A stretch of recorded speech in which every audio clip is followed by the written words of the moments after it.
welcome to Let's Review It, and also welcome to the Bike Century. I gave you a bit of an introduction to our new business last week, so I'm not going to get into that again. Needless to say, if you need any parts or anything like that for your own projects, please feel free to get in touch with us via the website. So I'm going to jump straight into this because we've been really busy on this bike.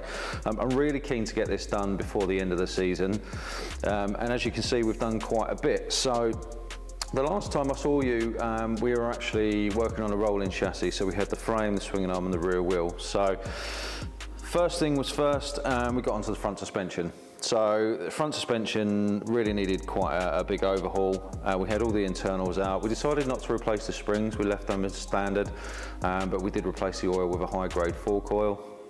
Of course you need special tools to remove the dust seals and the oil seals, which we've replaced.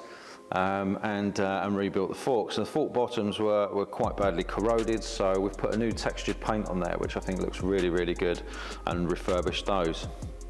Next up was the front wheel. So the front wheel's been painted to match the back, new tyre, new bearings and everything like that. We decided to put new brake discs on there. The standard brake discs just took a little bit of finish away from the overall look of the bike, so we put a new front brake disc on there, which looks fabulous. All torqued up to the proper settings, of course, and you've got to remember to Loctite those in as well. Realistically, they're a one-use bolt, so you should replace those when you replace the disc, so just bear that in mind. In addition to that, obviously we needed to rebuild the calipers. Now, the calipers were in a really, really sorry state, so we did want to reuse the original calipers. We did look to get some better ones, but we just couldn't find any. They're really, really rare now. So we decided to do a full rebuild on ours, which proved to be more difficult than expected because all of the pistons were completely stuck in. In fact, in the back, we had to cut the pistons out to be able to get them out. We've done a full rebuild on the calipers, and we've had them painted in this Brembo grey with red writing. It looks absolutely fantastic, I think you'll agree. And obviously we've got braided lines to put those on later on.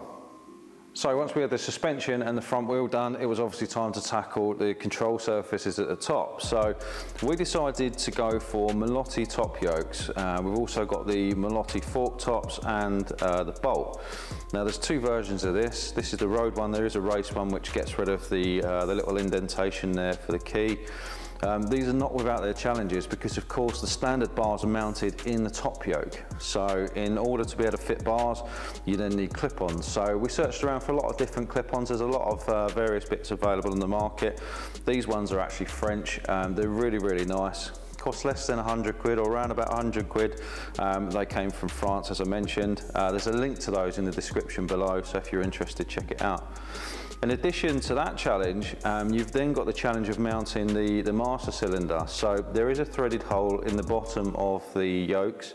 The standard mount that comes with the Aprilia RS125 comes off at a bit of an angle. So whilst you can fit it, it doesn't quite look right. So we need to make a new mount up for that. In addition to that, the standard hose that comes off of the brake here, off the master cylinder, is at the incorrect length. So you then need to put a new brake hose, and new clips and fasteners on there as well, which we've done.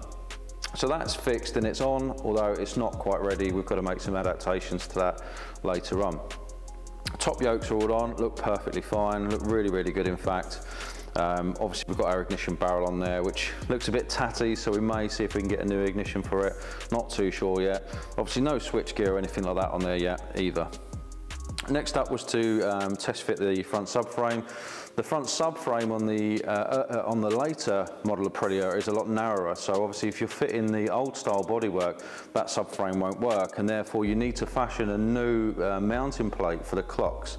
Obviously the clocks on the later bike were partially digital and they don't fit the original subframe, so we're going to leave that until we've got the bodywork back to make sure that the clocks sit in the correct position. But for now we've just cable tied it into the right position, so when we get the bike fired up we can test it all using the clocks and everything like that.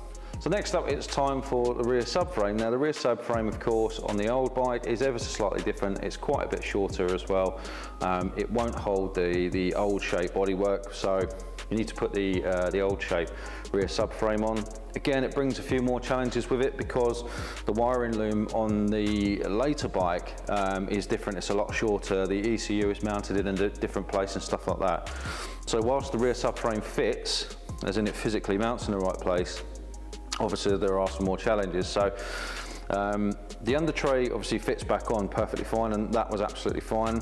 Originally we mounted the rectifier on the left side of the bike, which is where it would have been on the early bike, but the wiring loom for the rectifier is too short to stretch across, so we had to drill and tap with rivet bolts the right hand side of the frame to allow the wiring loom to reach the appropriate place. The ECUs are obviously different. So the ECU that was bolted to the under tray was for the earlier model, so we've swapped that over for the later model.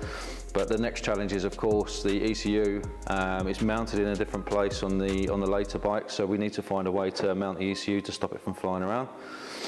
The oil tank we've used off of the early bike as well.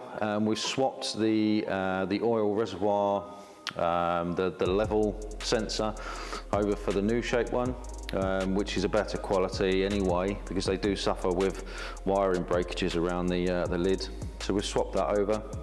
And obviously the back of the wiring loom is totally different.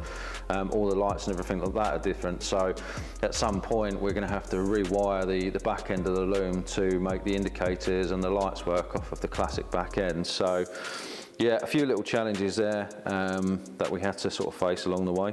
So obviously with the swing arm and the suspension back in, the next thing to do was to get the rear controls on so that we could then test fit the carbon fibre hugger cover.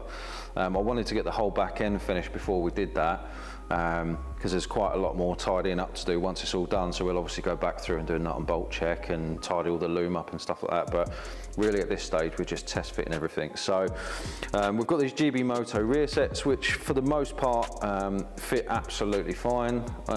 They're not brand new, they're second hand, but they're in very good condition.